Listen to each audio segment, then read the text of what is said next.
And now, it's time for another Dice Tower review with Tom Vasel. Hey folks, I'm Tom Vasel, and I'm so excited to be here today because today we're taking a look at the expansion for 7th Continent, one of my favorite games in the world. This is What Goes Up Must Come Down. This adds hot air balloons and rivers and waters and all sorts of crazy stuff. Let's take a look. Now I'm going to show you just bits and pieces because I don't want to spoil this for you at all. So I'm going to show a few cards. It won't be a big deal, and some of the characters and things that come in this, and then we'll talk about it.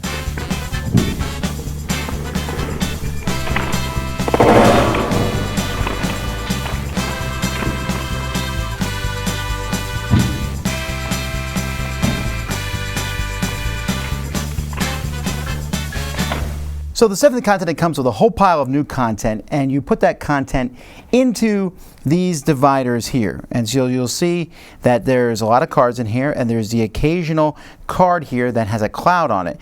And this is like the cloud that's above this land here. So you're going to have several of these clouds that you'll be able to find throughout the course of the game. And there's also more land cards that have been added to have because there are new curses in the game. I wasn't able to fit everything into one box, but I was able to fit it into 2 boxes here. And what I did essentially was put all the regular cards here, these over here, and then extra stuff in here. Now this is a minor thing that I got that I really like here, which is your journal, and you can put all the cards in it. Super handy. You pass it around, everybody can look at the cards in the journal. This is a nice thing that's been added to the game.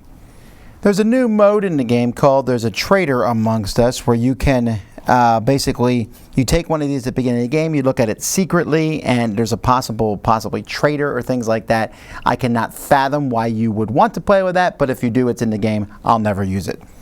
There are 3 new characters in the game. You can see them here. Each of the characters comes with their thing. Oh, there's also a goat. Yay for the goat.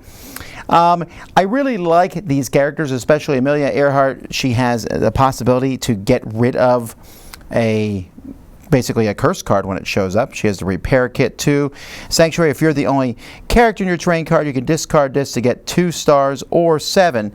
That seems pretty useful and powerful, but I don't really like her going. I don't like when anyone goes off by themselves.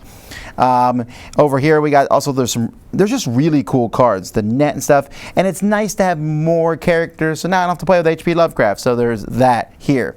Now you'll notice on this card here there is a red diamond, and this will show up on cards occasionally. This is like a new thing. It's called Mastery. So the way Mastery works in this game is if you draw this many cards or less and the action is a success, then the cards that you draw will be shuffled back in the action card deck. So things like that can be pretty handy. Here you can have this teamwork card and add that to the thing. So if I draw 3 or less cards, those cards go back in the action deck. And so that's kind of a nifty thing. Most of these characters have some pretty, straightforward special abilities and have their own cards, and that's just a nice addition. You'll also notice here that I have the balloon and the raft. Both of these pieces will come into play, and both of them have room for you to put the different characters on them as you move them around the board. This set comes with some new curses. We got the Veins of the Earth, which as you can imagine might lead to moving down on a raft, the Crystal Song, a Beacon in the Night, Armageddon, and a Prison of Clouds. So I would think if you wanted to play with the hot air balloon, this seems like a good guess. If you want to play on the raft, this seems like a good guess, possibly. So in this expansion, players will be flying by hot air balloon from card to card. There's new cards in between that basically only are affected by the air. And then once those are done, you'll be able to put more cards here and be able to fly around in the clouds. There will be spots, like you can see a spot here, where sometimes you're able to try to land the balloon. If you're on land, you might try to find a hot air balloon to take off. They're not always there, but there are some cards in the game that have been replaced where now you can find the hot air balloon and move up. There's also a weather card in effect when you play with these, and the weather card will affect how you can move. Here's an example weather card, and it will show you basically if you want to fly in different directions, how many successes, how many cards you'll draw, and how many successes that you need. And the weather can change. There are cards, there are storms, there are all sorts of things that can happen to you while you're up in the air. The raft is very similar, but in the raft, you are constantly moving every turn. Every time you take an action, or if you decide to take no action, it's constantly been going from space to space, and of course, things might happen, and if you want to look at something, you don't have a lot of time to look at it, and if you fail the test, you may not be able to come back and try that test again as you're going down the barge, down the canal or river or whatever you're on. The expansion also provides 4 of these cards. If you want to play in Prodigy mode, you can stick 4 of these cards in a deck. As you can see, they're really awesome cards. They add a success, possibly more, a 7, and you can discard these cards to make something -3. This makes the game easier. You can also play with the game in Immortal mode. There's a way basically where you can just basically keep playing forever and ever and not worry about dying if you just want to see the story reach its conclusion. As the original game was fantastic, this makes it even better. Now, I haven't played all the new curses, but I played several, and they are super fun. Have I won any? Well, anyway, they're really fun. So here's what I like about it. I don't like the new Traitor Among Us. Who cares? I do like the cards that make it easier. I like the fact that there's an Immortal mode. I haven't played in Immortal mode, but I definitely play with the easier cards. I always will. I feel no sorrow. Because for me, Seventh Continent is a game, but it's about the journey, not whether we won or not. And if I do whoop up on it after a while, maybe I'll try to go through on a harder level for sure. The new 3 characters are fantastic. They add more diversity to the game in all sorts of ways, and I like that there's just a big bunch of characters to pick from. The new curses, the hot air balloon is extremely fun to fly that thing around. It's difficult for sure. The canal, that barge going down the canal, that is so tense because each turn you're like, oh, there's like 3 things we can do. Which ones are the right ones to do? And then we move, and then you fail and you miss something, and then maybe you're like, well, maybe it will come around and we can grab it again another way. It's really a neat concept. Don't get me wrong, Seventh Continent is still hard. You will still play the curses and be like, I don't know what I'm doing in this game. But this adds just... I'm still mind-boggled that they make all these paths cross. I'm still mind-boggled that they now have an upper level, and there's still that underground level that's in this, and it's all one big giant map, and somehow it all connects. It's crazy cool.